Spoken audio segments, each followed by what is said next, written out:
Now we are starting our new topic, laboratory thermometer. Last time we have discussed about the clinical thermometer, ठीक है, जो body temperature को measure करता है. Now it is laboratory thermometer.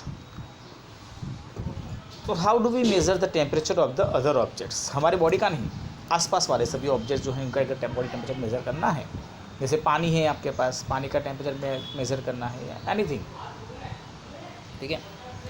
So for this purpose there are other thermometers. One such thermometer is known as laboratory thermometer. Laboratory thermometer जो है वो थोड़ा अलग होता है. उसका अगर आप देखो जो स्केल होगा वो -10 से लेकर 110 डिग्री सेल्सियस तक के बीच में होता है.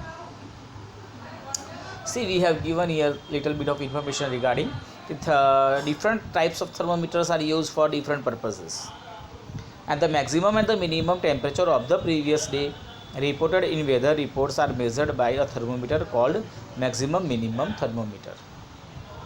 तो जो आप टेम्परेचर जिसमें आप न्यूज़ में देखते हैं मैक्सिमम या मिनिमम टेम्परेचर, तो उसके लिए भी हमारे पास एक अलग से थर्मोमीटर होता है, which is known as the maximum minimum thermometer. So look at the carefully and not the highest and the lowest temperature it can measure. आप यहाँ पर देखें तो दिख रहा है ऊपर 110 और नीचे दिख रहा है आपको 0 से नीचे जो है वो होगा -10. So the range of a laboratory thermometer is generally from -10 degree Celsius to 100 degrees Celsius. Now find out how much a small division on this thermometer. तो आप यहाँ पर भी देखेंगे कि between 2 big marks we have 10 small marks. मतलब आप 0.1 जो है उसको मेज़र कर सकते हैं मिनिमम. ये हुई उसकी list value, list measuring value. So here we have given one activity. Take some water, tap water in a beaker और a mug and dip the thermometer in water so that the bulb मतलब ये सबसे नीचे आपको जो silvery colour का दिख रहा है उसको बल्ब बोला जाता है. Bulb immersed in water but does not touch the bottom or sides of the container. ठीक है, आपको ये थर्मोमीटर को पानी के अंदर डीप कर देना है, उसके अंदर डुबा देना है, लेकिन ध्यान में रखना है कि पानी को ही टच होना चाहिए, कंटेनर की सरफेस को वो टच नहीं होना चाहिए. Hold the thermometer vertically, observe the movement of mercury in the thermometer. अब आप जब ये जो नीचे अंदर जो कैपिलरीज होती है जिनके अंदर मर्क्यूरी भरा होता है वो ऊपर की तरफ जाएगा, आप देखेंगे उसको, एंड देन आफ्टर वो स्टडी हो जाएगा. जैसे वो स्टडी होता है आप उसको रीड कर ले, वो होगा आपके पानी का गिवन टेम्परेचर. ठीक है. Now compare the temperature of water recorded by each student in class. Are there any variations in the readings? Discuss the possible reasons. ठीक है, अब क्या हो सकता है कि सेम पानी है, सेम थर्मोमीटर है, तो नियरली सबका टेम्परेचर का जो रीडिंग होगा वो भी सेम आना चाहिए. अगर नहीं हो रहा है तो समझो कि कुछ इसमें प्रॉब्लम्स रीडिंग करने में है, या तो फिर जो भी उनके मेज़रमेंट करने की जो स्किल थी उसमें डिफरेंस होगा, वेरिएशन होगा, तो भी ये हो सकता है. One more activity guys we have given is to take some hot water in a beaker or a mug, dip the thermometer in water and wait till the mercury thread becomes steady and not the temperature. Again the same activity, but we have to take a hot water. Now take out the thermometer from water and observe carefully. अब देखेंगे कि अब वो temperature जो है ऊपर होगा, काफ़ी हाई में चला जाएगा. Do you notice that as soon as you take the thermometer out of water the level of mercury begins to fall. मतलब यहाँ पर होता ये है कि जब तक आप उस आपका थर्मोमीटर जो है वो उस वाटर बॉडी के या जो भी जिसको भी आप मेज़र करना है उसके कांटेक्ट में रहेगा, तब तक वो टेम्परेचर ऊपर रहेगा. अब आप देखो पानी को, आपको पानी का टेम्परेचर आपको मेज़र करना था, आपने थर्मोमीटर को पानी के अंदर रखा, हॉट वाटर के अंदर रखा. जैसे ही आप मेज़र करने के लिए उसको अगर बाहर निकाल देंगे तो वो मर्क्यूरी जो है नीचे चला जाएगा. मतलब आपको उस बॉडी के कांटेक्ट में रख कर ही चेक करना पड़ेगा. ठीक है. This means that the temperature must be read while the thermometer is in water only. Now you may recall that while taking your own temperature, you have to take the thermometer out of your mouth to note the reading. लेकिन जब आप अपने body का temperature measure करते हैं तब ऐसा नहीं होता है। तब क्या करना पड़ता है, तब आप जो हैं सपोज अपने माउथ के अंदर रखा हुआ है थर्मोमीटर, तो डॉक्टर उसको बाहर निकाल के चेक करता है। तो ये कैसे पॉसिबल हुआ? उस केस में आपको वो बाहर निकाल देना है थर्मोमीटर को, जबकि लेबोरेटरी थर्मोमीटर में ऐसा नहीं होता है। तो दोनों की डिज़ाइन में फ़र्क होता है। अब आप यहाँ पर देखें ध्यान से, ये जो आपको दिया गया है ये क्लिनिकल थर्मोमीटर है और बीच में आपको दिख रहा है, मैं दिखाऊँ आपको, ये जो हैं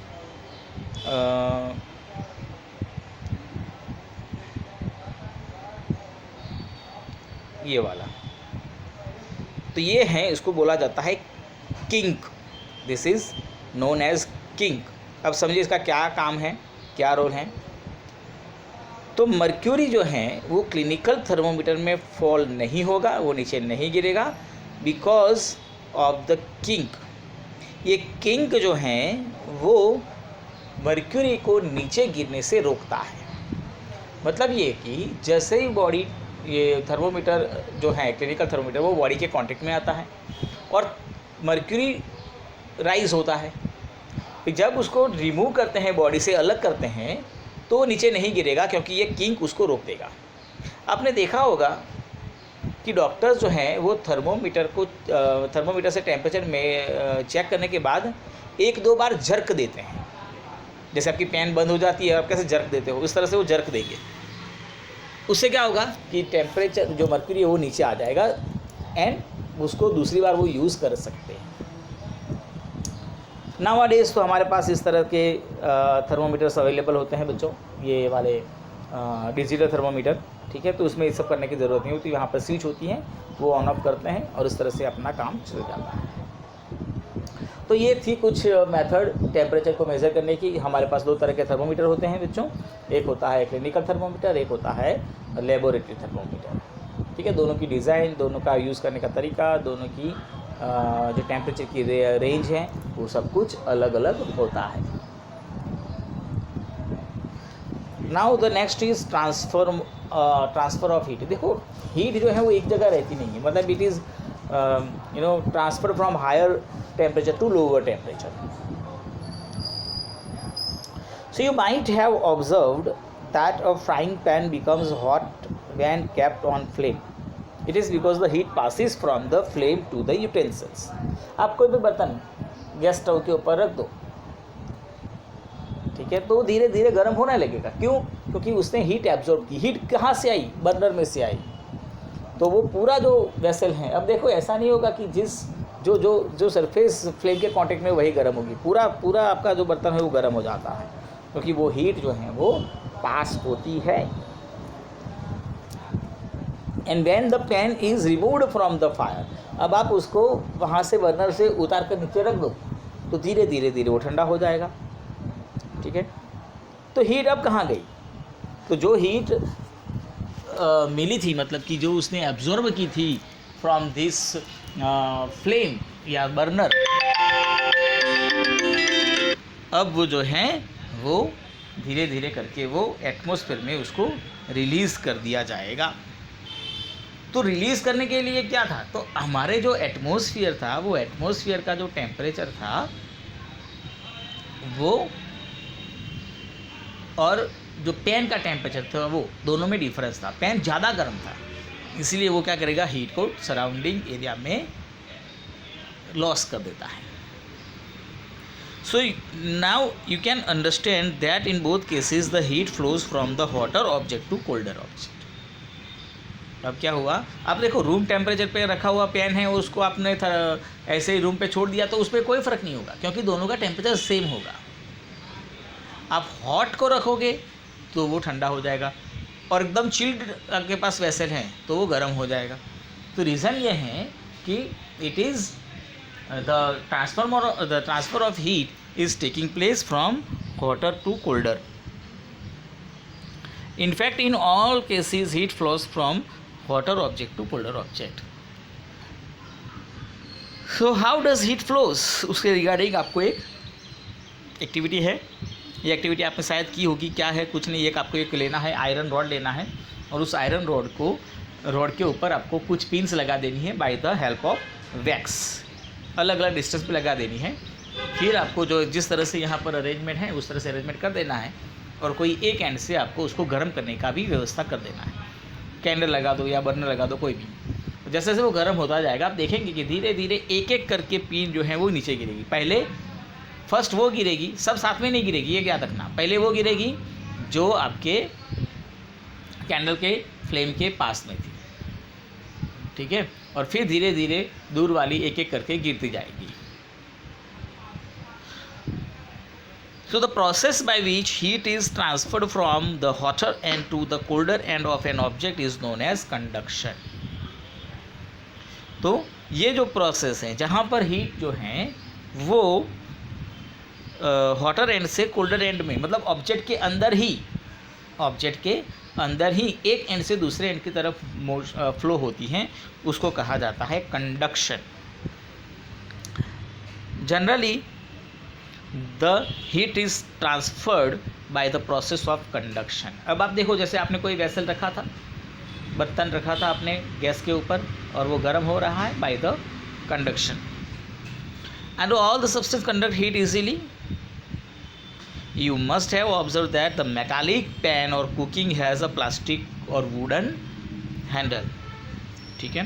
ब्लैक कलर का आपने देखा होगा, तो वो गर्म नहीं होता है। आप जब बर्तन पूरा आपका गर्म है, आपका खाना पक रहा है, लेकिन आप इजीली होल्ड कर सकते हो जो ब्लैक कलर का या वुडन का अगर हैंडल है तो।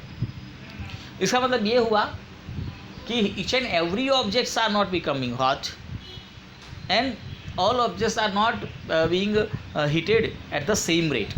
सभी सेम रेट पे भी गर्म नहीं होंगे और सभी जो हैं वो एक